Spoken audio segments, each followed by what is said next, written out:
So today's episode is going to be covering training considerations for the high school athletes. We had previously covered youth athletes and what that kind of entails here. And so the high school athlete's simply the next step up, and it doesn't really change a whole lot. There's a couple major considerations we want to throw into there. One, annual planning.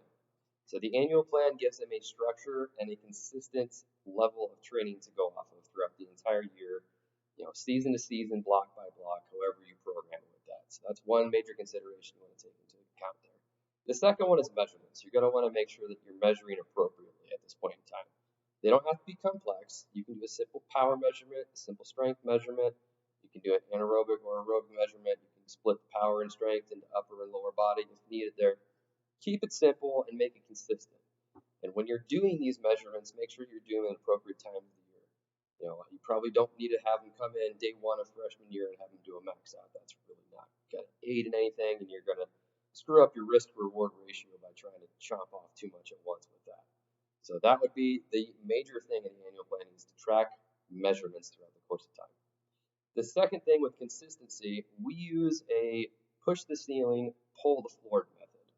Now, that's not our method. We stole that from someone else who's much smarter than us. Simply what that means is you're trying to seek adaptation with the push the ceiling.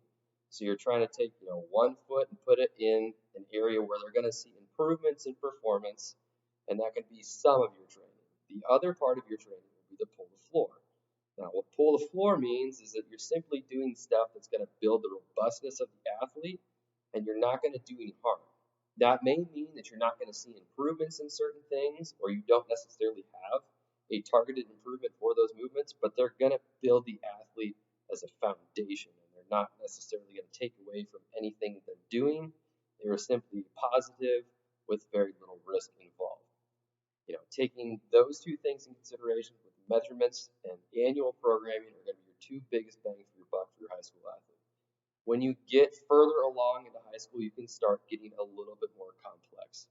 That doesn't mean throwing in random things or doing French contrast right out the gate junior year just because they're a junior in high school now, but you can start to add complexity. You can start to level out what you're trying to actually target as far as performance measurements.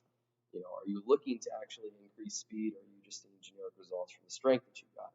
Are you looking to increase power? Are you looking to increase strength? Do they have adequate strength levels for the sport that they need? Depending on your groups, you can get a little bit more complex. In the private sector, we can get really complex compared to those that have 150 athletes at one time. That's just the nature of the beast when you have numbers of that amount, or 40 or 50 kids even at a time. It gets pretty crazy. So those are just some considerations that we take into account, kind of how we program for that age group there. Let me know what you guys think, and give us a follow on our social media.